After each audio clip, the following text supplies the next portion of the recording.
Buenos días a todos, bienvenidos. Muchas gracias por estar acá, muchas gracias por acompañarnos desde tan temprano y por todos los mensajes que hemos recibido. Este es nuestro primer evento de celebración de los 50 años de FEDesarrollo. Tendremos un panel inicial en el que tendremos la participación del presidente de la República, el director de FEDesarrollo. Después tendremos un panel internacional con algunos expertos que comentarán brevemente sobre FEDesarrollo y después nuestro lanzamiento del libro Los 50 años de FEDesarrollo de influencia en política pública, que hemos trabajado con los exdirectores de FEDesarrollo a lo largo de estos 50 años. Entonces, por ahora le cedo la palabra a Casa de Nariño, donde está el presidente de la República y nuestro director Luis Fernando Mejía. Muy buenos días, bienvenidos al Salón Bolívar de la Casa Nariño a la conmemoración de los 50 años del Centro de Investigación Económica y Social FEDesarrollo. Saludamos a las personas que se conectan con nosotros vía streaming a través de la página web y las redes sociales de la Presidencia de la República y FEDesarrollo. Bienvenidos. Para dar inicio al presente acto, los invitamos a entonar las notas del Himno Nacional de la República de Colombia.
Pueden tomar asiento, muchas gracias. A continuación, la intervención del presidente del Consejo Directivo, el doctor Efraín Forero. Bienvenido, señor, adelante. Muy buenos días, señor presidente Iván Duque, señor ministro Jonathan Malagón, señor ministro José Manuel Restrepo y también nuestro director Luis Fernando Mejía. Muy buenos días a todos, mucho gusto saludarlos, a todos también los que nos están acompañando en esta reunión. Es muy grato poder saludarlos y darles una muy cordial bienvenida a este evento para conmemorar el aniversario 50 de FEDesarrollo, Centro de Investigación Económica y Social. Deseamos agradecer en una forma muy especial la gentileza del señor presidente Iván Duque por su compañía, su participación y por ser nuestro anfitrión el día de hoy. En agosto de 1970, el doctor Rodrigo Botero fundó en compañía de un puñado de jóvenes economistas a FEDesarrollo, con el propósito de contar con un centro de pensamiento que pudiera contribuir con el país en la formulación de políticas públicas, económicas y sociales con idoneidad, independencia y capacidad de influencia. Adicionalmente, buscaba contribuir en la formación de dirigentes e investigadores con conocimientos de la realidad del país. que pudieran ser la tecnocracia requerida para liderar y gobernar a Colombia. No me cabe ninguna duda que este propósito ha sido logrado con creces. Qué orgullo y satisfacción sentimos todos los que apreciamos a Fedesarrollo. Saber que ocupa el primer lugar en el ranking que publica la Universidad de Pensilvania acerca de los centros de pensamiento de Centro y Suramérica. Hoy estamos lanzando el libro Fedesarrollo 50 años de influencia en política pública, una historia contada por sus protagonistas, sus 12 directores ejecutivos desde 1970 a la fecha. Jimena Cadena, editora del libro, ha logrado un documento realmente maravilloso con esta recopilación de visiones, ejecuciones y anécdotas de los individuos que, además de ser extraordinarios economistas e investigadores, han sido importantes protagonistas, dirigentes en el país como ministros, funcionarios públicos, directores y profesores de universidades nacionales e internacionales y presidentes de empresas públicas, privadas y de diversos gremios. Agradecemos a todos ellos su aprecio por Fedesarrollo, su dedicación en la elaboración de cada capítulo y su compañía hoy en el conversatorio que más adelante disfrutaremos. Lamentablemente no contaremos con Guillermo Perry, quien en forma temprana partió el año pasado. Director e investigador, ministro y funcionario ejemplar, fue siempre un gran amigo de Fedesarrollo, un visionario y un ciudadano ejemplar. Honramos hoy su memoria con admiración y afecto. Deseamos saludar y agradecer su participación a nuestros invitados internacionales, los señores Guillermo Calvo, Sebastián Edwards y Ricardo Hausmann, quienes nos compartirán sus ideas sobre la importancia de los centros de pensamiento y el futuro de los mismos. Los efectos de la terrible pandemia han sido muy altos en términos de vida y efectos económicos a empresas y a los individuos, principalmente a las poblaciones más vulnerables. Hemos tenido un terrible retroceso en términos de pobreza y una infortunada destrucción de empleos y empresas. El presidente Duque ha liderado las acciones del gobierno y del país y nos ha invitado para que todos trabajemos unidos para superar esta calamidad global. Por eso, creemos que es un momento en que Fedesarrollo tiene un enorme compromiso con Colombia y la región y que en el futuro debe ser protagonista de la construcción de la Colombia que todos deseamos para nosotros y sobre todo las nuevas generaciones. No podemos trabajar solo en la formulación de planes para atender las situaciones inmediatas o para acordar los programas de reactivación tan importantes para este y el próximo año. Nuestro compromiso, el del sector privado, del gobierno, la academia y de Fedesarrollo, está en conseguir un país mucho mejor del que teníamos antes. Estaremos realizando a partir del próximo miércoles y durante todo el año foros para debatir iniciativas relacionadas con la perspectiva económica de Colombia de cara a los grandes desafíos del país en la próxima década. Abordaremos temas de crecimiento económico, pobreza y desigualdad, generación de empleo y formalidad, educación, infraestructura y competitividad, comercio exterior, economía digital, justicia, corrupción y desarrollo sostenible. Será una tarea abierta a todos en la que queremos convocar a la academia, a investigadores nacionales e internacionales para poder entregar al final del año documentos de política pública a consideración del gobierno central y de los partidos políticos. Les agradecemos mucho su compañía en el día de hoy y esperamos poder tener su generoso apoyo para contar con Fedesarrollo por otros 50 años. Muchas gracias. Muchas gracias, señor Forero. Presentación Superando las barreras al crecimiento en Colombia por parte del director ejecutivo de Fedesarrollo, Luis Fernando Mejía. Muy buenos días. Especial saludo para el señor presidente de la República, Iván Duque Márquez. Un placer estar acá. Señor ministro de Vivienda, Jonathan Malagón, amigo también de Fedesarrollo, director de DAMS, de nuestro análisis macro hace algunos años, un especial saludo. Saludo muy especial para todo el Consejo Directivo de Fedesarrollo, para su presidente Efraín Forero, su vicepresidenta Cecilia María Vélez y todos los demás miembros del Consejo. Saludo también para todos los funcionarios de Fedesarrollo, los investigadores, los asistentes de investigación, el personal administrativo, que son y han sido parte de esta maravillosa institución durante estos exitosos 50 años. Quisiera compartir con ustedes en estas breves palabras una presentación, como le mencionaba la persona que me introdujo, sobre las potencialidades del crecimiento económico en el país, pero también cómo creemos que Fedesarrollo ha contribuido de manera decidida a un rasgo característico de la economía colombiana, que es la estabilidad macroeconómica. Lo primero que quiero decirles es qué es lo que caracteriza a Fedesarrollo, y creemos que son tres los elementos que son distintivos, ese rasgo, ese ADN de esta institución. La independencia, por supuesto, fundamental para poder opinar de manera desinteresada en el pro del bien público.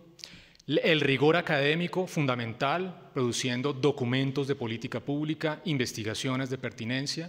Y, por supuesto, la incidencia, que es absolutamente esencial. Cómo a través de esa independencia y esa producción intelectual, Fedesarrollo a lo largo de estos 50 años ha contribuido al desarrollo del país. Como lo vieron en el video de la introducción, una parte muy importante del rol que juega Fedesarrollo como institución independiente ha sido la formación de una muy importante tecnocracia, en donde contamos con personas que han ocupado 49 ministerios, 52 viceministerios y 15 gerencias y codirecciones del Banco de la República. Personas que en el más alto nivel decisorio, a nivel económico, han tomado decisiones muy importantes en la construcción del desarrollo económico para el país en estos 50 años. Hemos también participado a lo largo de estos últimos 50 años en alrededor de 23 misiones y comisiones fundamentales que han planteado hojas de ruta para reformar importantes instituciones y sectores de la actividad económica de nuestro país. Destaco las dos más recientes, la Comisión de Gasto Público del 2017 y la Comisión Tributaria del 2015, cuyas recomendaciones han sido en parte acogidas por los gobiernos de turno en su momento. También una misión muy importante de la infraestructura, en donde se planteó un rediseño institucional fundamental que generó la creación de instituciones que hoy en día son fundamentales, como por ejemplo la Agencia Nacional de Infraestructura, y todo el rediseño de esa institucionalidad que ha permitido las inversiones en infraestructura en estos últimos años. El activo más importante, por supuesto, de la institución es su capital humano. Ustedes ven aquí una foto de los actuales investigadores.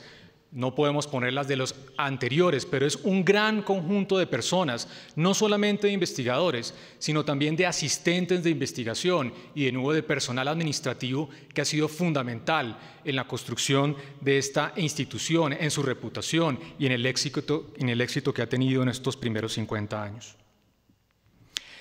Y este año nos despertamos en enero con esta maravillosa noticia, que producto de estos 50 años de éxitos, de una construcción seria, independiente y rigurosa de insumos para la política pública, la Universidad de Pensilvania, a través de su índice de clasificación para los centros de pensamiento a nivel mundial, nos ha clasificado como el número 1 en Centro y Suramérica, el número 1 en Colombia y el número 59 a nivel mundial. Una felicitación muy especial de nuevo para todas las personas que han sido parte de esta institución. Ese es el fruto de ese trabajo serio, riguroso e independiente. ¿Qué estamos planteando para el futuro, para los próximos 50 años? Por supuesto, continuar consolidando las líneas de investigación centrales que han venido trabajando los diferentes investigadores a lo largo de estos 50 años. Crecimiento económico, la principal, por supuesto, fundamental poder retomar esas cifras de crecimiento económico, especialmente en la coyuntura actual. Los temas de equidad, esenciales desde el punto de vista de poder continuar reduciendo las brechas en términos de ingresos que todavía persisten en nuestro país. Desarrollo sostenible, un tema fundamental que no hacía parte del core central de las investigaciones que hacía Fedesarrollo, pero que por supuesto es esencial en estos próximos 50 años poder desarrollar y consolidar en ese tipo de líneas de investigación. Y finalmente, instituciones. Fedesarrollo ha dado sus primeros pasos para investigar sobre los temas de justicia, de corrupción, y queremos continuar en esa línea. Todo esto, por supuesto, con un enfoque territorial que permita tener esta visión también de un cierre de brechas a nivel de los diferentes territorios de nuestro país. Fedesarrollo, entonces, con base en estos estudios, en estos insumos de política pública, creemos que ha contribuido de forma directa y también indirecta a la consolidación de uno de los rasgos que creemos esenciales de la economía colombiana, que es la estabilidad macroeconómica. Y permítanme con ustedes compartirles un par de gráficos que muestra ese rasgo distintivo de la economía colombiana en las últimas décadas. Primero, las cifras de crecimiento. Colombia ha tenido un crecimiento a lo largo de los últimos 100 años bastante importante y bastante positivo. En estos 113 años hemos tenido apenas 3 años de crecimiento negativo. Por supuesto, este año será el cuarto, pero miren ustedes las cifras comparativas con países de América Latina. Argentina 33 años, Venezuela 27, Chile 20, México 21, Perú 16, Brasil 15, Colombia apenas 3 años. Una muestra muy importante de esa estabilidad económica. En materia de crecimiento más reciente, nos ha ido mucho mejor que el promedio de las economías más importantes de América Latina. Ustedes ven, por ejemplo, cómo mientras la región creció en el periodo 2000 a 2014 un promedio del 3,2%, Colombia lo hizo al 4,3%. En los periodos más recientes, luego de este gran choque que tuvimos del precio de los commodities, del precio del petróleo, mientras la región ha tenido un crecimiento promedio al cierre del 2019 de 0,4%, Colombia ha venido en fase de aceleración. Por supuesto, todo esto antes de la llegada de la pandemia, pero esto muestra el desempeño tan importante en materia económica frente a una región que ha tenido retos sustanciales. En términos monetarios, la estabilidad también ha sido esencial. Esta gráfica realmente es impresionante. Muestra desde 1979 hasta las últimas cifras que tenemos de mayo del 2020 el número de meses que los países más importantes de la región han tenido inflaciones anuales por encima del 50%, es decir, episodios de alta inflación. Argentina 238, Brasil 182 igual que Perú, Venezuela 130, México 80, Chile 67, Colombia ni un solo episodio de inflaciones por encima del 50%. De nuevo, una muestra muy importante de esa estabilidad. Y finalmente, en términos fiscales, Colombia fue la única economía importante de la región que no tuvo un episodio de reestructuración de su deuda pública en la Gran Depresión de los 30 y en la década perdida de los 80 tampoco la tuvo. Ustedes ven aquí las cifras comparativas. Todos los países de la región, excepto Colombia, han tenido episodios recientes de reestructuración de la deuda. Entonces esto nos dice que Colombia tiene de nuevo ese rasgo característico, una enorme estabilidad macroeconómica en materia de crecimiento, en materia de política monetaria, en materia de política fiscal. Y creemos que Fedesarrollo, tanto de manera directa a través de los cargos tan importantes que han desempeñado personas que han estado acá, como de manera indirecta a través de los productos intelectuales que estamos haciendo en estos 50 años, ha contribuido de manera esencial a esa estabilidad. Y no solamente los temas de crecimiento, porque por supuesto estas cifras son importantes en la medida en que esto contribuya al desarrollo social. Y por eso ustedes ven acá los enormes avances que tuvo el país en los últimos 20 años en materia, primero, de reducción de la pobreza y de la pobreza extrema. Antes de nuevo de la llegada del COVID, Colombia tuvo la fortuna de reducir su pobreza monetaria en prácticamente la mitad, del 50 al 27%, reducir a un dígito su pobreza extrema y poder reducir de manera marginal, pero por supuesto haciéndolo, la desigualdad de los ingresos que ha sido muy difícil de mover. Entonces son avances también sociales que se han materializado a través de este enorme marco de estabilidad macroeconómica. Si bien entonces los avances económicos y sociales han sido muy importantes, sustanciales y superiores a los de América Latina, de todas maneras tenemos un reto muy importante, dar ese salto a los niveles de productividad y crecimiento observado en economías asiáticas que realmente deberían ser nuestro referente. Nos va mucho mejor que América Latina, pero ojalá pudiéramos dar el salto para crecer a niveles del 6-7% en los próximos 20 años. Y aquí se ve esta comparación. De nuevo, Colombia le ha ido mucho mejor que América Latina. Ustedes ven acá, por ejemplo, en las barras de mano derecha, cómo Colombia desde 1980 hasta 2019, es decir, en 40 años, ha tenido un ingreso per cápita, un crecimiento de ese ingreso del 2% anual. América Latina apenas al 1,2%, pero Asia ha logrado un crecimiento superior al 4%. Ahí es donde tenemos que trazar ese ambicioso objetivo. Y buena parte de esa falta de crecimiento adicional, de poder alcanzar tasas sostenidas del 6 o 7%, tiene que ver con el crecimiento de la productividad. Esa tal vez continúa siendo nuestra gran deuda desde el punto de vista económico.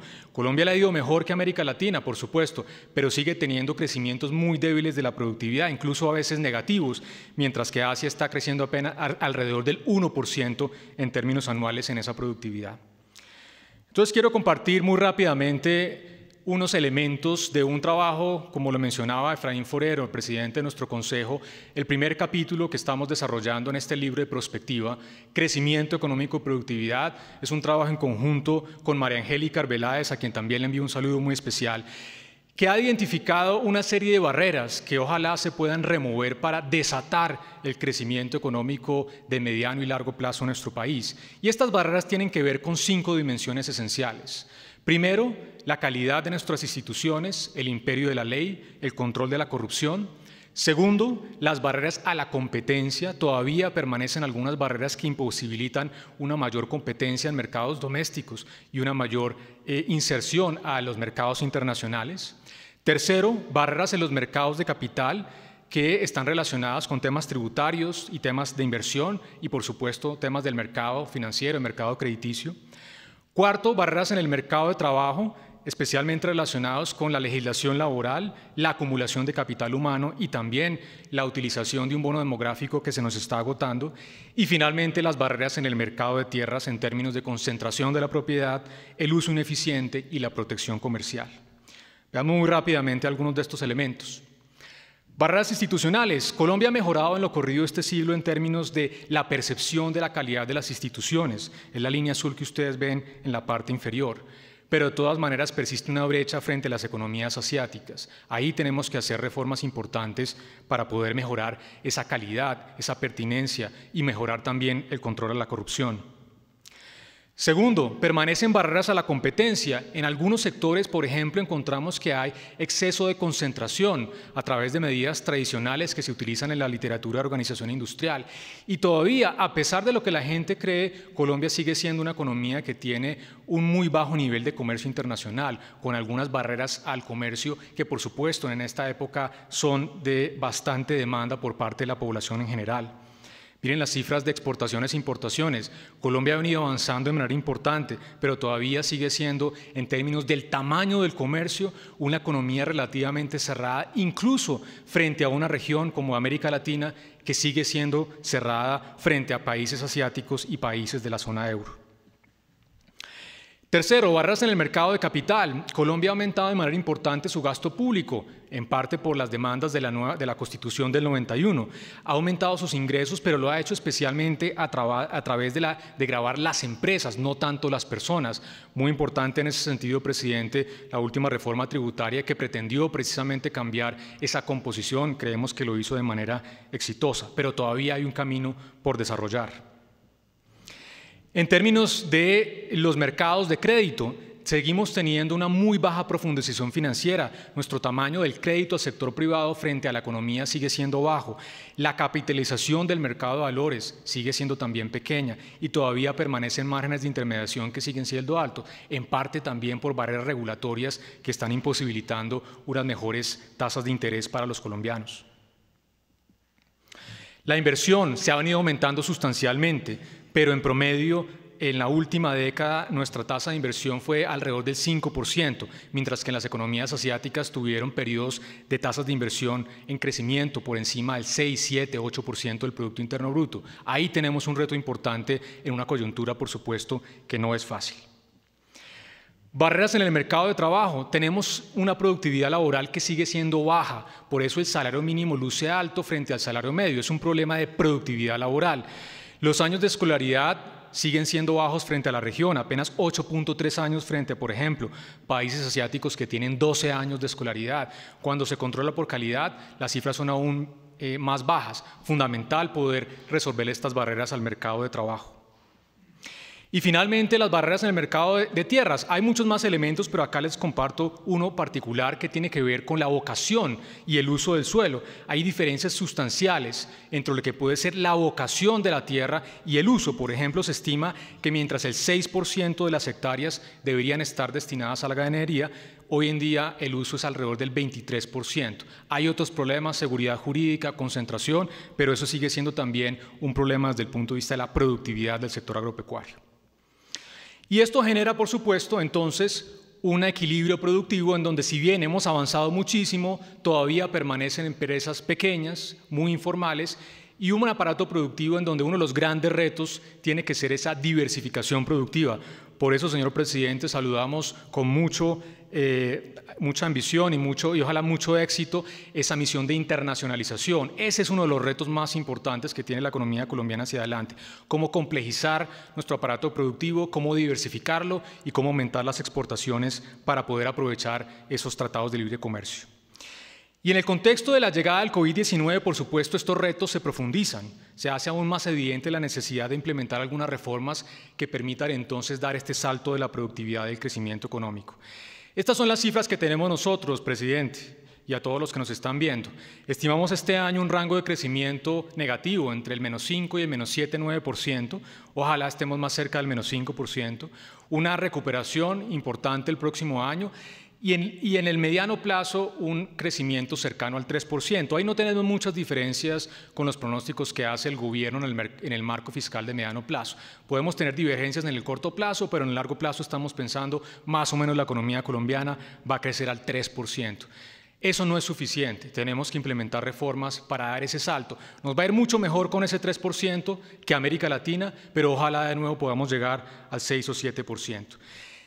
Y ya para terminar, 2 diapositivas. Primero, con base en este trabajo que hemos hecho, presidente, y quienes nos están viendo, con María Angélica Arbeláez, hemos hecho una priorización de una lista muy amplia de reformas que queremos compartir con ustedes. Este es el top 5 de las reformas de acuerdo con el impacto en crecimiento económico.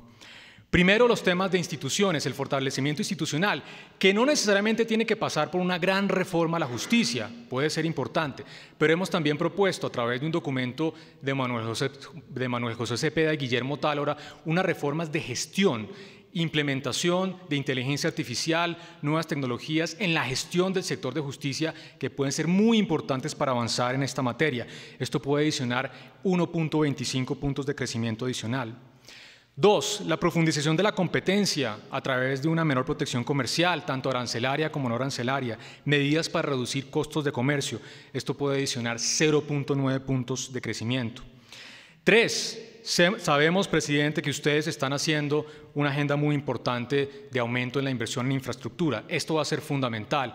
Nosotros estimamos que cada medio punto de aumento de inversión de la infraestructura aumenta en 0,8% el crecimiento económico. Esto va a ser absolutamente esencial. 4, una reforma al mercado laboral con elementos como la revisión de los costos no salariales, un sistema de protección financiado ya no con impuestos al empleo, sino a través de impuestos generales, que elimine lo que hoy en día en la práctica es una exclusión muy grande del 60% de los trabajadores que son informales. Esto podría aumentar el crecimiento en 0,77 puntos porcentuales. Y finalmente, un esfuerzo público-privado que permita apalancar mayores inversiones en investigación y desarrollo. Esto puede aumentar el crecimiento en 0,7%. Entonces, en estos primeros 50 años, FEDesarrollo ha aportado de forma esencial con su análisis al mejoramiento de estas políticas públicas, consolidándose como el primer centro de pensamiento de Colombia, de Centro y Suramérica. También se ha formado una muy importante tecnocracia que ha estado en los máximos órganos de decisión de la política económica y social del país. Así hemos contribuido, creemos, a la construcción de uno de los pilares esenciales, fundamentales de la economía colombiana, que es esa estabilidad macroeconómica, un rasgo distintivo y realmente extraordinario. Sin embargo, la ralentización del crecimiento económico a raíz de la llegada del COVID-19 vuelve a poner de presente la importancia de implementar una agenda de reformas que permita dar ese salto de crecimiento al 6 o 7% en el mediano plazo. Continuaremos aportando con nuestro análisis en esta agenda de reformas enfocadas en estos 3 objetivos esenciales que son crecimiento, equidad y sostenibilidad, a través del libro de prospectiva que les hemos anunciado que estaremos haciendo unos debates a lo largo de estos próximos meses y también a través de una propuesta de reformas que estamos elaborando junto con Eduardo Lora en materia tributaria, laboral, pensional y social. Así que continuaremos trabajando de manera decidida, de manera enfocada, por otros 50 años de contribuciones en políticas públicas a nuestro país. Muchísimas gracias.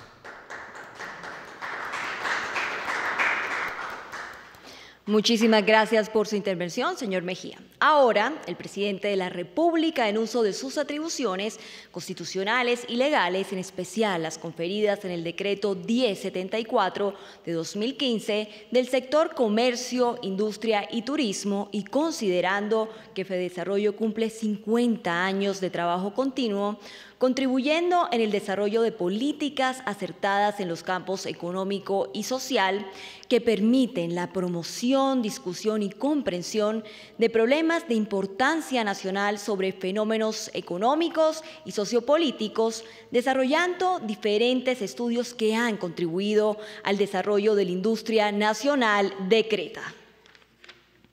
Artículo primero. Conceder la orden al mérito industrial en la jerarquía gran oficial al Centro de Investigación Económica y Social Fedesarrollo, en reconocimiento a los actos notables en el fomento de la industria nacional y prestación de servicios eminentes en su desarrollo. Artículo 2. El presente decreto rige a partir de la fecha de su publicación en el Diario Oficial. Publíquese, comuníquese y cúmplase. Firmado en Bogotá a los 25 días del mes de agosto del 2020. Entrega de la orden. Entrega la orden al mérito industrial al Centro de Investigación Económica y Social Fedesarrollo, el señor presidente de la República de Colombia, doctor Iván Duque Márquez.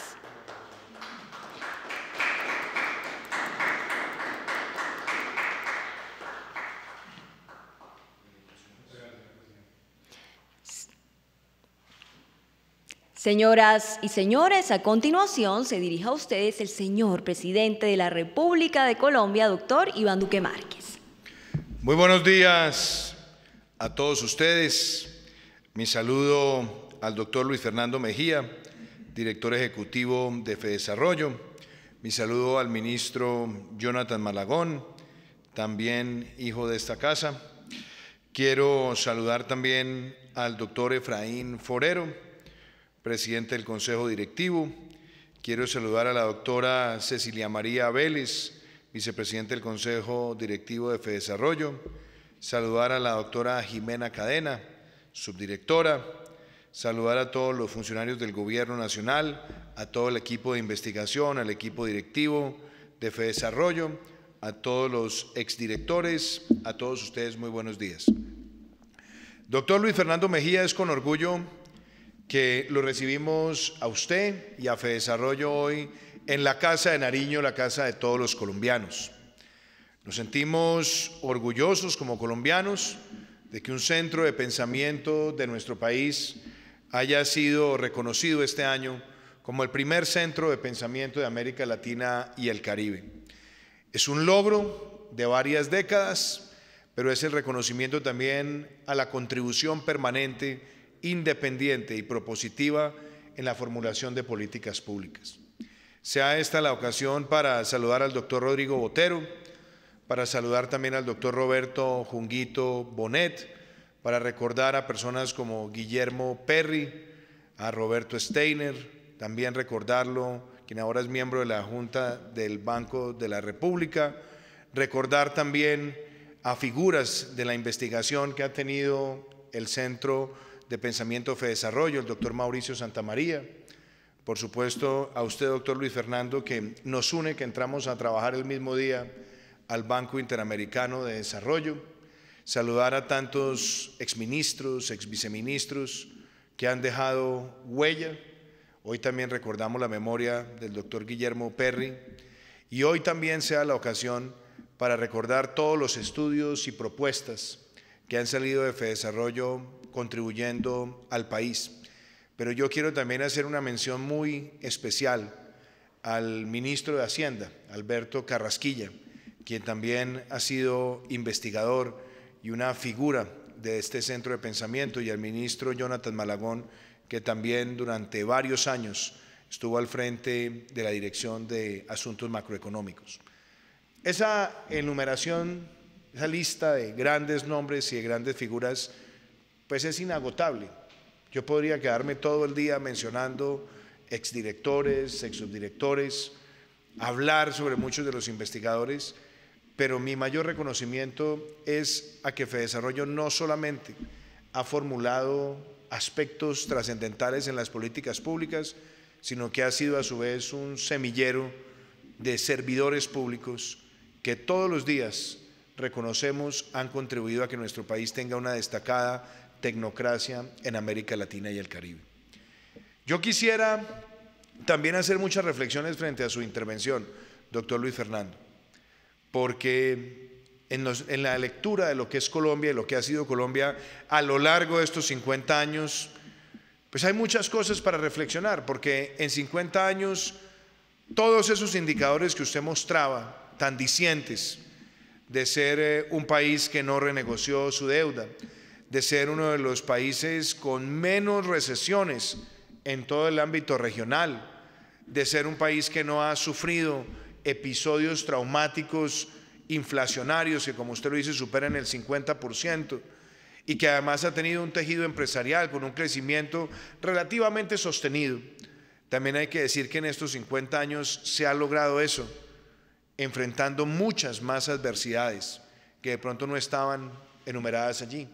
Y particularmente me refiero a las adversidades de la lucha frontal contra el narcotráfico, los aspectos de la lucha frontal contra el terrorismo, enfrentar desastres naturales de gran envergadura, enfrentar choques externos fuertes, bien sea en materias primas o bien sea también por los mercados financieros internacionales, haber tenido que trasegar en medio de crisis sistémicas como las del 2009 o la de 1999, haber perdido un mercado tan importante como el de Venezuela, producto de la dictadura en ese país que nos arrebató un mercado de cerca de $7.000 millones. Entonces, cuando vemos ese desempeño se hace aún más notorio cuando vemos que ha ocurrido en medio de adversidades que para muchos otros países hubiera significado un descalabro. Y quizás esa sea la razón por la cual esa lectura de los 50 años de Fedesarrollo, de la economía colombiana, yo diría que hay que insistir en esa palabra, que es mi palabra favorita, que es resiliencia. Nuestro país ha tenido una economía resiliente porque ha sabido navegar en medio de las adversidades y convertirlas en oportunidades. Y como usted bien lo dice, en esta lectura de los 50 años también hay retos, y retos grandes. Ahora, yo normalmente no suelo hacer las comparaciones con Asia, porque las comparaciones con Asia siempre traen distorsiones. Lo nuestro es ante todo una democracia, con imperfecciones, sí, pero es una democracia. Y las cifras agregadas de Asia, usted sabe que están prácticamente ancladas en las últimas 2 o 3 décadas de la que es hoy una economía dominante o uno de los motores económicos globales, donde además muchas de las reglas de mercado, muchas de las reglas jurídicas en las que se mueven los países en democracia en América Latina no son comparables. Pero sí es importante poner los datos sobre la mesa. Y yo creo que al ver los datos sobre la mesa nosotros tenemos que reconocer que los mayores retos que tiene nuestro país, en mi humilde opinión, tienen que ver con 3 o 4 factores. Uno, tiene que ver con la continua adaptación normativa de las reglas fiscales y tributarias que terminan generando factores de incertidumbre. Prácticamente desde 1990 hasta nuestros días hemos vivido casi que una reforma fiscal cada 2 años. Y eso no necesariamente es bueno. Es más, yo creo que genera siempre constantes fricciones y obviamente termina generando hasta algún punto incertidumbres de inversión de largo plazo.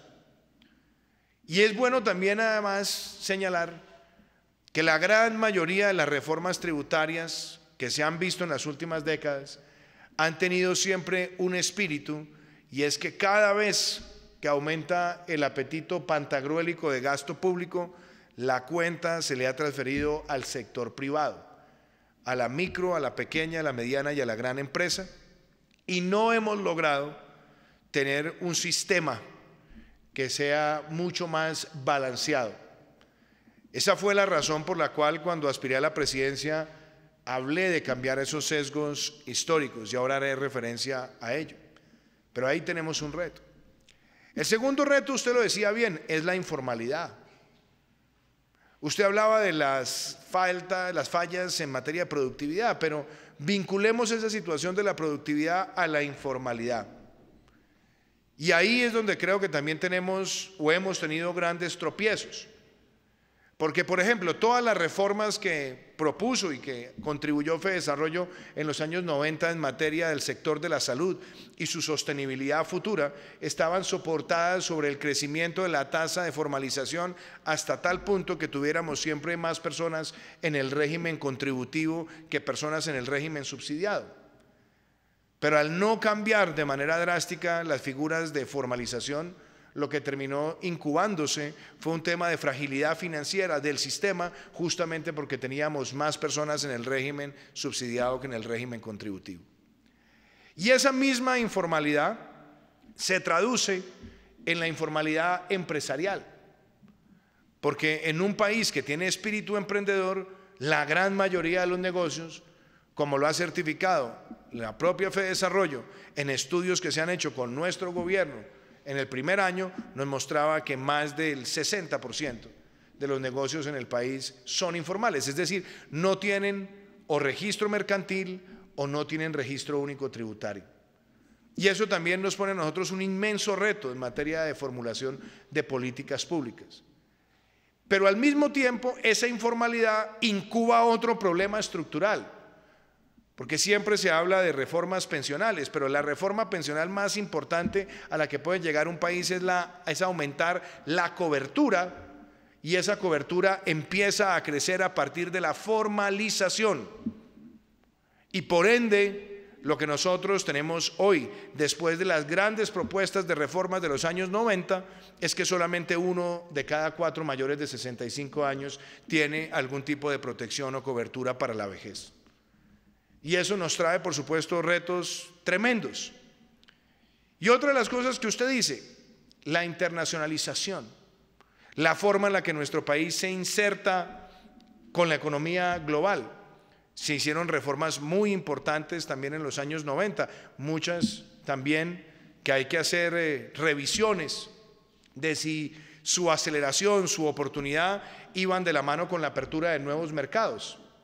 Porque nadie podía discutir que para aquella época la desregulación era uno de los factores quizás más importantes en la región y que todos los procesos de apertura económica se estaban dando en la región, pero quizás con una diferencia. Muchos países de la región dieron los pasos de apertura económica, pero asegurando la apertura de mercados de manera estructural, cosa que Colombia solamente vino a cosechar de manera clara y decidida después del año 2002. Con la suscripción de tratados de libre comercio que nos permitieron llegar a más de 1.500 millones de personas en mercados que son lo que puede tener el país el día de hoy. Pero enumero todo esto porque en efecto son retos.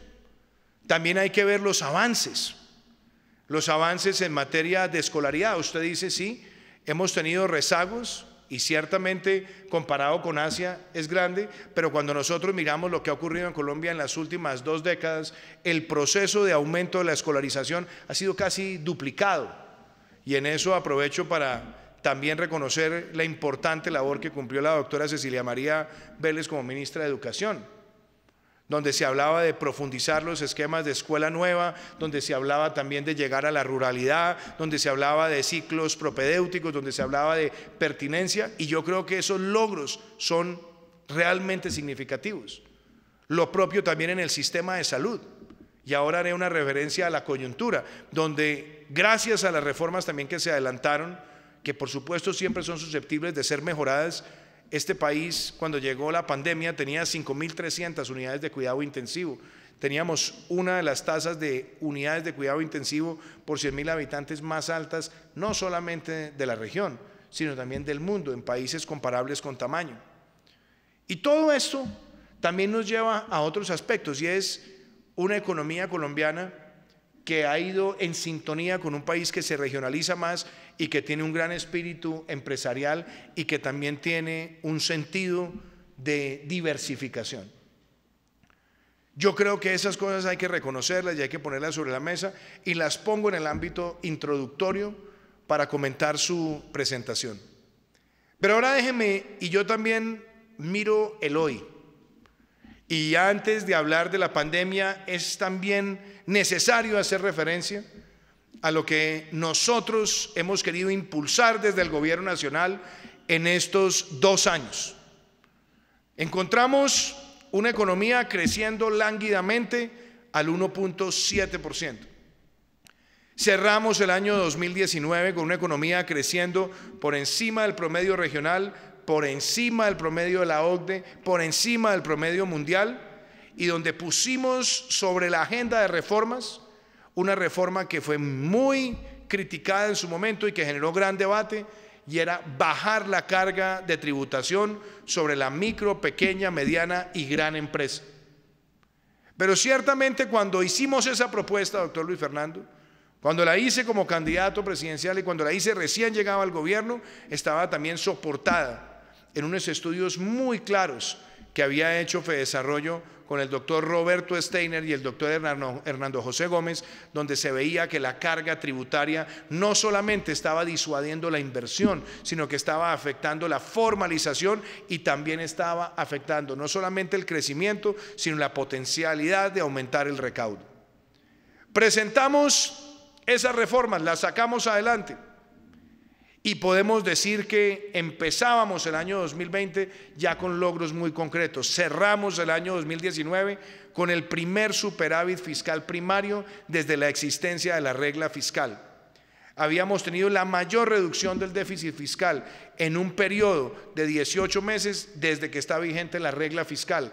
Aumentamos el recaudo tributario en más de un 10% y estábamos viendo una mayor diversificación de la inversión extranjera directa, que también importante resaltarlo, aún en momentos de pandemia, la inversión extranjera directa, principalmente la no mineroenergética, ha seguido creciendo, porque se han tomado decisiones tan importantes como la eliminación del concepto anacrónico de renta presuntiva, lo que se ha hecho en materia de descontar en renta lo que se paga en el impuesto de ICA, descontar también el IVA de bienes de capital, y todo esto, yo diría, nos permitió a nosotros cerrar el año 2019 con ese horizonte de optimismo. Pero no venía solo. Venía también con la idea de impulsar sectores estratégicos. Cerramos el año 2019 con las mayores exportaciones agrícolas que ha tenido nuestro país. Y cuando miramos bienes y servicios y nosotros excluimos el sector mineroenergético, también cerramos con un mayor crecimiento de las exportaciones. Con el mejor año que haya registrado Colombia en materia de turismo, con visitantes no residentes, y donde nosotros también logramos una de las mayores tasas de ocupación hotelera de los últimos 15 años, donde veíamos, por ejemplo, que en el sector de vivienda, ministro Malagón, cerramos el año 2019 en un periodo de prácticamente 18 meses, habíamos entregado más subsidios de vivienda de lo que se había hecho en los 4 años anteriores, donde habíamos dado señales atadas también a temas como el FRECH.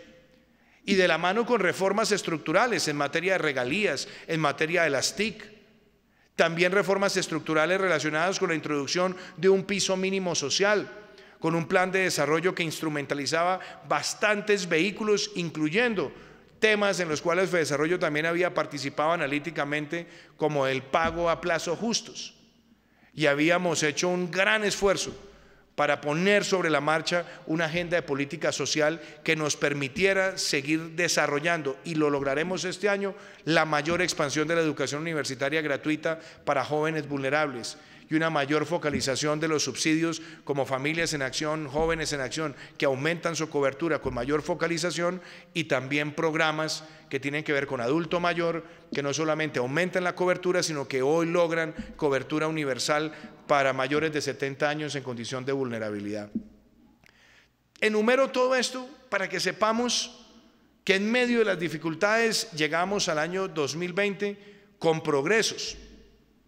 Logramos progresos también en la diversificación de la matriz energética, con 2 subastas muy importantes en materia de renovables no convencionales, poniendo en marcha la agenda concluir. Y claro, yo creo que el año 2020 tenía un mensaje poderoso cuando vimos el crecimiento en los meses de enero y febrero, que inclusive usted y yo lo comentamos telefónicamente. La senda de crecimiento parecía estar ya superando el 4%. Pero aparece un hecho inédito, un hecho para el cual nadie está preparado, un hecho que tomó de manera sorpresiva a las economías mundiales, porque nadie discutía en el mes de enero y febrero que estábamos ante un reto de salud pública. Pero lo que el mundo nunca advirtió fue que en muy pocas semanas el reto de salud pública se iba a convertir en un choque de demanda agregada. Por las mismas decisiones que tuvieron que tomar las economías más fuertes del mundo, se generó un choque en la demanda agregada, teniendo una caída estrepitosa que afectó los términos de intercambio, que afectó los mercados financieros, que generó incertidumbres y que se hizo aún más notoria cuando el virus empezó a llegar a las economías más desarrolladas de Europa y vimos que se exacerbaba la capacidad de respuesta del sistema de salud. Esas realidades entre enero y febrero, que empezamos nosotros a sentir a comienzos de marzo, pero que ya como país veníamos preparados con un esquema de 3 niveles: preparación y prevención, contención y mitigación. Y podemos decir que a lo largo de estos meses difíciles, América Latina tuvo que abordar el reto de una manera quizás mucho más dolorosa, porque al no tener América Latina los sistemas de salud robustos de las economías desarrolladas, las medidas para poder contener el virus implicaban efectos económicos mucho más complejos de los que podíamos ver en otras latitudes. Y nosotros tomamos medidas graduales, con responsabilidad, con el sentido de proteger la vida y la salud, pero también evitando ese discurso populista, mezquino, ese discurso que buscaba pertrechar en la desgracia, hablando de la incongruencia e incompatibilidad de la protección de la vida y la salud y el desarrollo económico y social. Y yo en eso también celebro que la voz de Fedesarrollo no se hizo esperar en el momento, porque es que si no hay salud, nosotros no tenemos mejor desarrollo social, pero si no hay mejor desarrollo social, no tenemos una mejora continua del sector de la salud. Luego, dilema no había.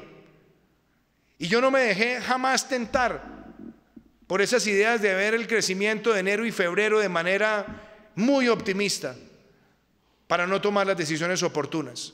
Las tomamos a conciencia de los efectos que tendrían, pero lo hicimos para quitarle al virus velocidad exponencial, para que nosotros pudiéramos proteger el sistema de salud y para salvar tantas vidas, y en paralelo ir fortaleciendo nuestra capacidad de respuesta. Así lo hicimos, y quizás muchos países de América Latina también lo hicieron. Pero cuando nosotros vemos los escenarios que teníamos en el mes de marzo, que podíamos haber llegado a días con 1 millón de contagios, y podíamos estar viendo los escenarios dantescos de miles y miles y miles de muertos. Las decisiones que se tomaron, sabemos, nos ayudaron a cambiar esa tendencia. 5 meses después, nosotros podemos decir hoy que el número de contagios por millón que tiene Colombia es inferior al que han tenido economías desarrolladas pertenecientes a la OCDE, con una mejor capacidad del sistema médico. El número de muertes por millón que tiene Colombia es inferior al del Reino Unido, al de Italia, al de Francia, al de Bélgica, al de España, al de Portugal, al de los Estados Unidos, pero también es inferior al de muchos países de América Latina con menor o con mayor población. Tenemos una tasa de letalidad del 3.2%. que es inferior a la de muchos países desarrollados de Europa, incluyendo Alemania. Y tenemos además la posibilidad de ver que en estos 5 meses se han duplicado las unidades de cuidado intensivo. En un tiempo récord, sabiendo la escasez que enfrentábamos en el mercado internacional. Se ha creado además la Reserva Estratégica Nacional para poder dispersar en el territorio casi 80 millones de piezas de equipos de protección personal. Y hemos podido también ver la capacidad de pruebas, sabiendo que no era falta de voluntad, sino también la escasez de conseguir reactivos, hisopos, máquinas de aceleración para las pruebas. Y hoy nosotros, desde el punto de vista agregado, somos el país líder en pruebas PCR en América Latina y el Caribe. Cuando se hace la proporción por millón de habitantes, nos supera Panamá con menos de 5 o 6 millones de habitantes y Chile, que tiene menos de la mitad de la población colombiana.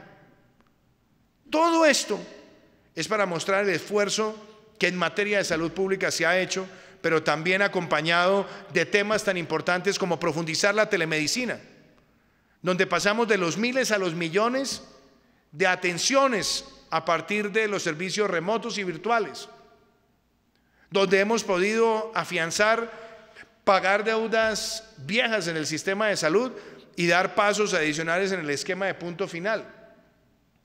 Eso en lo que tiene que ver con salud. Pero no nos hemos quedado quietos en la atención social. Y también hago referencia a algo que Fedesarrollo planteó durante muchos años: cómo poder mejorar la focalización y llegarle a personas que nunca habían recibido transferencias condicionadas. Yo recuerdo que siendo senador y usted director del DNP, yo le ofrecí que yo le servía de ponente para poder hacer una modernización del sistema de subsidios en el país. Y bueno, yo no le voy a reclamar, usted tomó una decisión que yo le dije que conmigo le salía más rápido y le salía gratis, porque lo hacíamos con la convicción de que era lo correcto. No se avanzó en ese proceso en ese momento. Pero en estos 5 meses, doctor Luis Fernando, en un tiempo récord, y gracias a la encuesta de hogares, y gracias al trabajo del DANE, y gracias al trabajo de inclusión financiera, se logró llegar a cerca de 3 millones de personas para que reciban esas transferencias y que las reciban sin nunca haber estado en un programa de subsidios. Casi que en 5 meses logramos desarrollar un programa con igual capacidad de focalización y de cobertura, similar al que nos tomó casi 20 años con Familias en Acción para llegar a 2.7 millones de familias.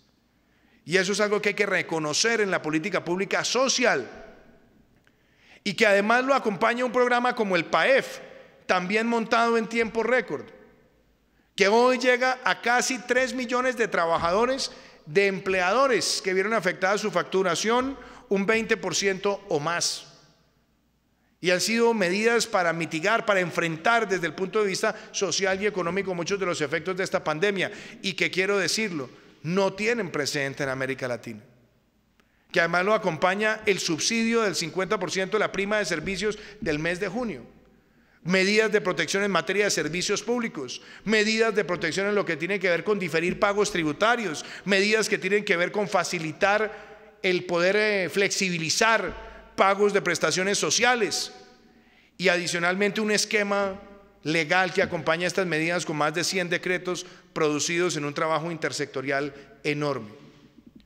Sabemos que el reto es grande, sí, porque muchas personas, por ejemplo, cuestionaban las decisiones del aislamiento preventivo obligatorio inicial, pero nunca nos quedamos estancados, porque entendíamos que el primer aislamiento debía tener cerca del 40% del PIB operando, y empezamos a darle aperturas graduales que antes del anuncio que hicimos esta semana a partir del 1 de septiembre de pasar del aislamiento preventivo obligatorio a un aislamiento selectivo y a un distanciamiento individual responsable, nosotros llegamos casi al 90% de la oferta económica en funcionamiento en el país.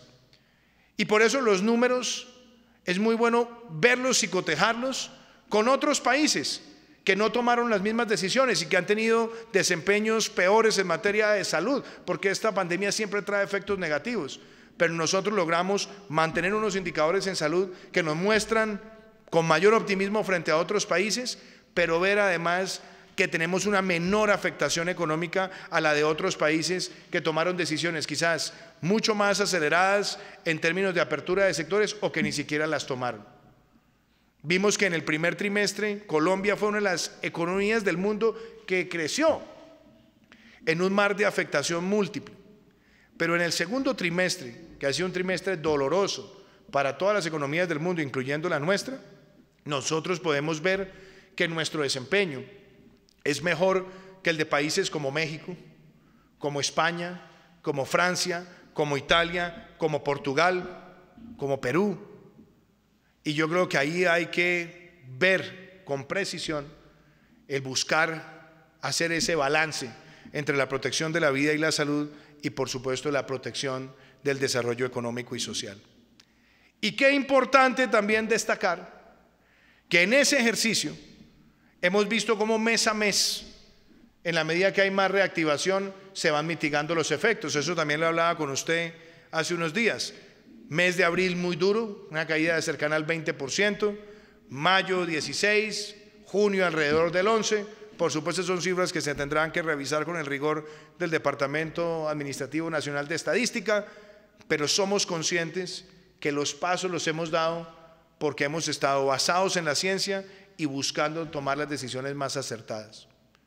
Y desde el punto de vista fiscal, que me parece importante además decirlo con Fedesarrollo, se ha generado una polémica. Muchos analistas dicen es que Colombia solamente ha gastado el 3% del PIB, solamente ha enfrentado estas vicisitudes con el 3% del PIB. Y yo creo que en eso no puede haber sesgos. Tenemos que hacer el análisis lo suficientemente claro y mirarlo a la luz también de las estadísticas que ha venido planteando el Fondo Monetario Internacional. Y es que la combinación de herramientas son presupuestales y suprapresupuestales, lo que en inglés llamarían on budget y off budget. Y vemos que países como Italia, en el on budget, en lo que es presupuestal, 1.2, 1.5 del PIB, pero en lo que es suprapresupuestal, que es la habilitación de líneas de apalancamiento, ahí ha llegado casi al 10% del PIB. Colombia ha llegado al cerca del 3% del PIB en materia presupuestal, lo que es on budget, y a cerca de un 6% del PIB en lo que son suprapresupuestales, con mecanismos de garantías que pueden llegar hasta el 90% para proteger las nóminas del sector privado. Y es justamente esa combinación la que nos lleva a decir que nuestro aporte ha estado cercano al 9% del PIB, pero que si nosotros le incluimos el 2% del PIB que corresponde a las líneas de liquidez que también ha prestado el Banco de la República, eso nos puede estar situando en un programa alrededor del 11%. Por eso es importante que ahí no haya sesgos y que entendamos que es una combinación inteligente de herramientas. Y claro, vienen los retos más difíciles. ¿Cómo reactivarnos? ¿Cómo recuperarnos? ¿Cómo mirar hacia el futuro? Y lo primero que nosotros tenemos que hacer, que lo hemos venido diciendo de manera consistente desde el primer día, y entendemos las voces de angustia y de alarma, inclusive muchas de las expresiones que a ratos son histriónicas quizás por el nerviosismo, pero teníamos que reconocer que frente a esta enfermedad no hay hoy una vacuna probada, no hay un tratamiento probado, no hay inmunidad garantizada, y ya vimos casos como el de Holanda o como el de Bélgica en las últimas 48 horas, donde hay personas que han vuelto a tener el virus. Frente a esas realidades no puede haber una decisión distinta a la de adaptarnos, y adaptarnos con protocolos de bioseguridad, y adaptarnos con responsabilidad individual, y adaptarnos con cultura ciudadana, y adaptarnos a lo que será una nueva normalidad. Por eso hemos dado el paso al aislamiento selectivo con distanciamiento individual responsable, donde se corresponde al aislamiento cuando una persona es encontrada positiva y se mira a su núcleo familiar, cuando también hacemos las recomendaciones para que las personas que tienen mayor riesgo de letalidad guarden el mayor tiempo posible en el hogar, cuando invitamos al mayor teletrabajo posible o trabajo virtual, pero ese proceso de adaptación hay que darlo para que justamente no sean los efectos negativos en materia de desarrollo económico y social, los que detonen nuevas patologías de enfermedades o inclusive también de afectaciones severas a la sociedad. Entonces, primer paso que necesitamos para la reactivación, valga la redundancia, reactivar los sectores de la economía que hacen falta. Y ese es el propósito que hemos planteado. ¿Que existen riesgos? Sí, existen riesgos. Porque hoy el mundo ve rebrotes en Europa, los vemos en Francia, en Italia, en España, en Asia. Hoy lo veíamos también con la decisión del gobierno de Corea del Sur de volver a restringir jornadas escolares y volver a la virtualidad. Entonces hay que estar atentos a que esto es constante adaptación, pero que hay que reactivar los sectores. Y también se necesita un gran mensaje en materia de inversión. Y esa es la razón por la cual como gobierno planteamos el compromiso con Colombia. Algunos compañeros del ministro Maragón me decía, eso se llama el New Deal. Llámenlo si quieren el New Deal. Es el compromiso con Colombia. Y es un compromiso que busca inversiones por más de 100 billones de pesos en los próximos años, activar más de 1 millón de empleos, y hay cosas concretas que tienen que ver también con reformas que apoyan los sectores que van a generar ese impacto. Nosotros lanzamos el programa Concluir cuando empezó el gobierno. Ya entregamos la primera vía de cuarta generación, que la habíamos encontrado en un 30%, estamos avanzando con la segunda para entregarla en 3 meses, la próxima semana estaremos entregando el túnel de la línea, donde en 2 años hemos avanzado el 44% de la obra versus el 56% que tomó más de una década. Y lo hacemos porque hay que darle sentido de aceleración a las obras públicas, 22 corredores viales que vamos a terminar en nuestro gobierno, 28 que quedarán contratados y en obra, y también la modernización de 4 o 5 aeropuertos, incluyendo la construcción del Aerocafé, que esperamos tenga el avance hacia el año 2022. 17 proyectos de transformación digital, formación de 100.000 programadores que se lanzó la semana pasada, y son apuestas donde impactamos en el empleo, donde también entran los incentivos para la adquisición de vivienda no bis, donde tenemos 100.000 subsidios, 40.000 para segunda vivienda, 60.000 para primera vivienda, y donde lo acompañan también la extensión con una certidumbre del esquema del FRECH.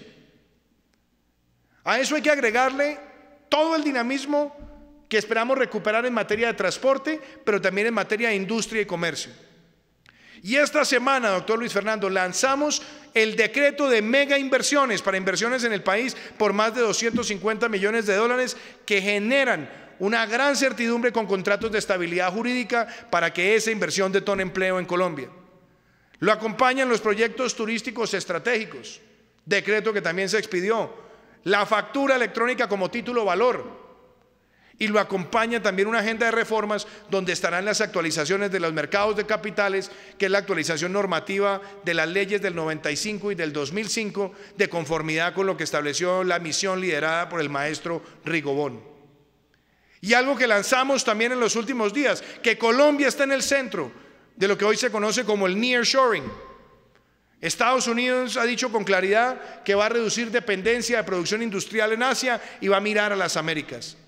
Aquí estuvo el secretario de Seguridad Nacional, Robert O'Brien, diciendo con mucha claridad que lanzamos Colombia Crece, que es una nueva etapa en la relación bilateral, donde queremos que Colombia sea uno de los lugares privilegiados para el reasentamiento de esos componentes industriales que estaban en Asia, de la economía de los Estados Unidos, para que estén en las Américas, cercano a mercado y valiéndose también de los éxitos y de las normas que desarrolla el Tratado de Libre Comercio. Esos son mensajes muy importantes en ese primer compromiso, que es el compromiso con el empleo. Pero le acompaña también ese compromiso por las energías renovables, por un crecimiento más limpio, donde hay 25 proyectos. Óigame esto, 25 proyectos de energías renovables no convencionales. Ya hemos sextuplicado la capacidad que teníamos hace 3 años y ahora con estos 25 proyectos donde hay 9 líneas de transmisión, esperamos que el país pase de lo que teníamos en el 2018 de 60 megas a más de 2.500 megas de capacidad instalada para el año 2022. Avanzar con la siembra de los 180 millones de árboles, ya vamos por 36 millones, esperamos cerrar el año con 50 millones y esto va a significar también la apertura de esquemas silvopastoriles, donde tendremos esquemas de agroforestales y donde podremos profundizar en nuestro país los créditos de reducción y captura de CO2. Reformas que también vienen materializadas con lo que será el nuevo sistema de las CAR, donde esperamos más transparencia y mucha más claridad en su responsabilidad ambiental. Pero también están presentes proyectos como el Canal del Dique, que será el proyecto de adaptación y mitigación de cambio climático más importante de América Latina en las próximas 2 décadas. Dejar además en operación el proceso de recuperación de la navegabilidad del río Magdalena, y donde también están presentes intervenciones como la que ha hecho el ministro Maragón, 108 proyectos de agua y saneamiento en el territorio nacional.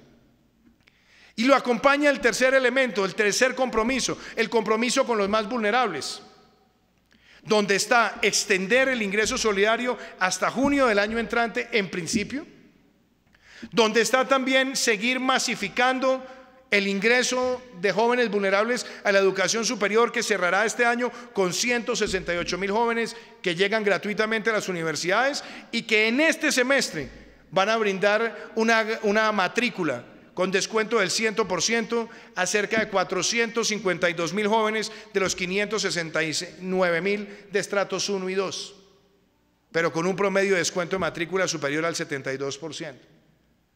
Y está previsto ahí todo el esquema del financiamiento de BIS, donde hemos planteado desde ya, y óigame esto, doctor Luis Fernando, 100.000 subsidios de aquí a agosto del año 2022. Un programa sin precedentes que, como lo vimos esta semana con la entrega del subsidio 10.000, de este programa de 100.000, una familia termina pagando cuota fija durante un periodo cómodo, menos de lo que pagaba antes por arrendar una pieza o un espacio reducido. Y ahí yo podría seguir hablando también de otras reformas, como la que esperamos hacer en materia del financiamiento de la vivienda con el ministro Malagón, proyectos que ustedes han acompañado también, como el que hemos denominado hipoteca inversa, y otros más. Y eso también lo une el cuarto compromiso, un compromiso con la paz, con legalidad, y óigame esto, con el desarrollo agrícola. No solamente culminamos 14 proyectos desde el punto de vista de formulación de los PEDET, frente a 2 que recibimos, sino que vamos a acelerar recursos de vigencias futuras para esos PEDET, para que tengamos en los próximos 2 años un récord en inversión que transforme en realidades en esos 170 municipios históricamente afectados por la violencia y por la pobreza. Y claro, con un catastro multipropósito que será fundamental para abordar temas como los que usted planteaba desde el punto de vista de las tierras.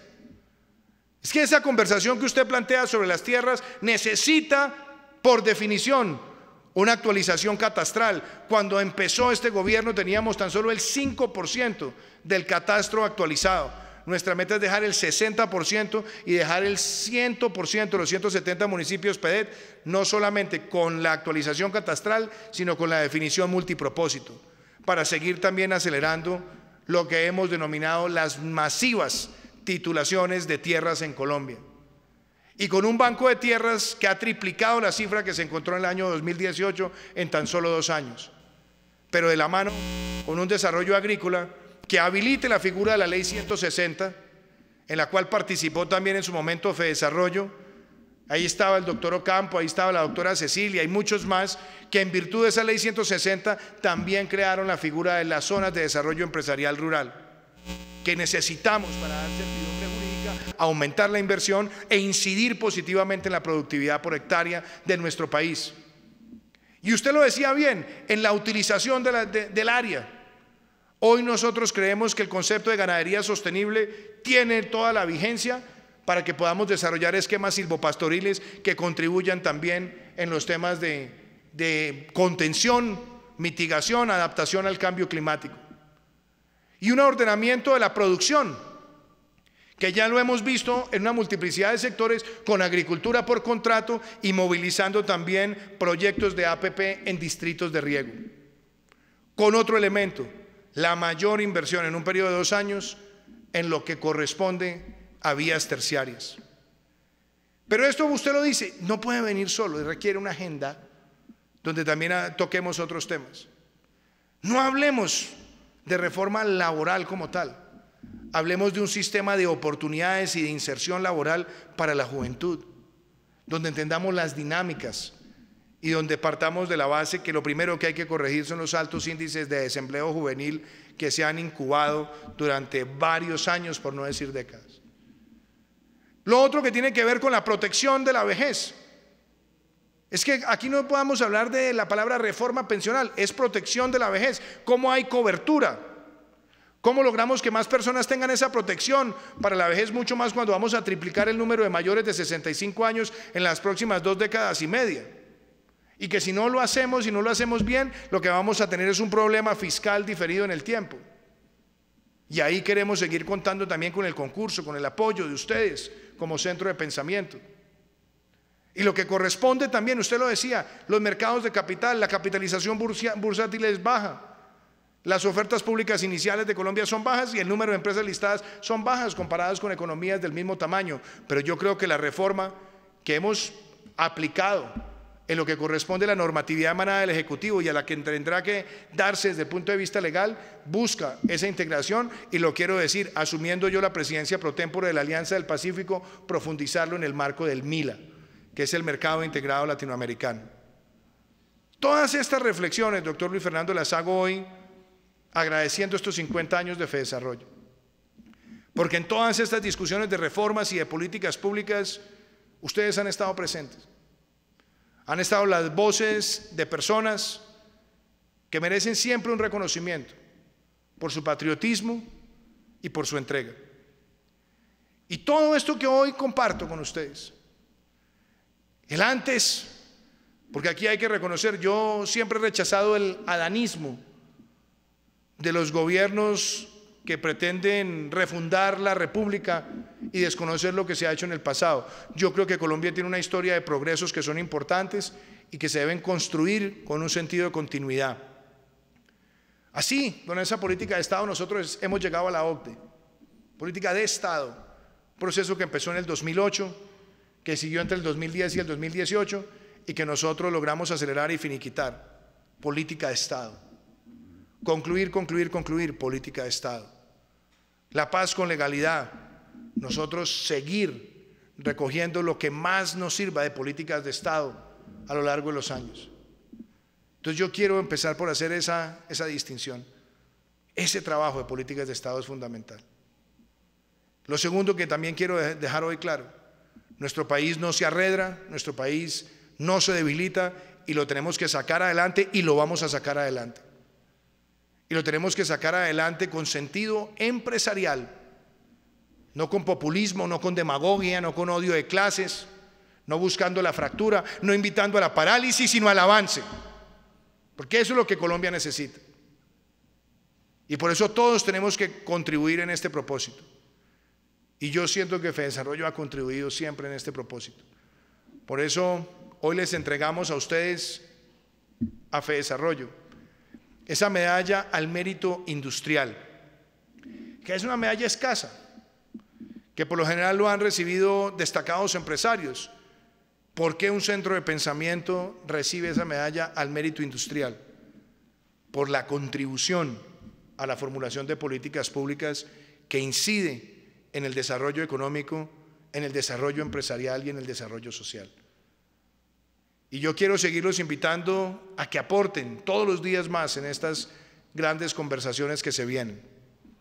Ahora en este compromiso con Colombia que está en ejecución, que lo estaremos viendo este fin de semana en el Atlántico, que lo estaremos viendo la próxima semana cuando entreguemos el túnel de la línea, que lo estaremos viendo también con las cerca de 15 proyectos solares y eólicos de los próximos meses, que lo estaremos viendo además con los 100.000 programadores, que lo estaremos viendo llegando a las regiones PEDET. Queremos que este programa también ustedes lo acompañen. Y permítame cerrar diciendo lo siguiente. Yo he tenido muchas oportunidades de compartir con muchos directores y exdirectores de FEDesarrollo. Y yo hoy, permítame hacerle reconocimiento a un gran amigo, que ha sido además un director de FEDESarrollo y un promotor de este centro de pensamiento, y que me apoyó mucho en los comienzos de mi carrera, y que me enseñó muchas cosas que para mí han sido lecciones de vida. Y yo quiero hacerle ese reconocimiento al doctor Roberto Junguito Bonet.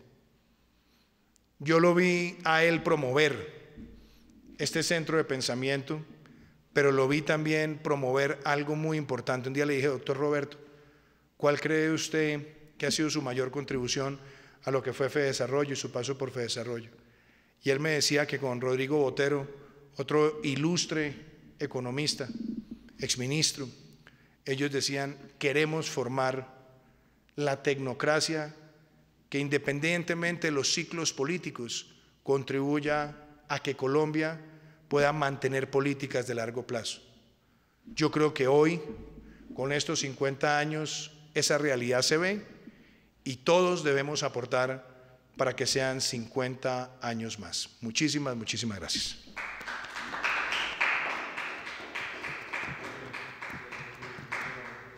Muchísimas gracias, señor presidente, y de esta manera damos por finalizado este evento. Agradecemos su asistencia y sintonía y los invitamos a que continúen con el desarrollo de la agenda del día de hoy a través del canal de YouTube FEDESarrollo. Feliz día para todos.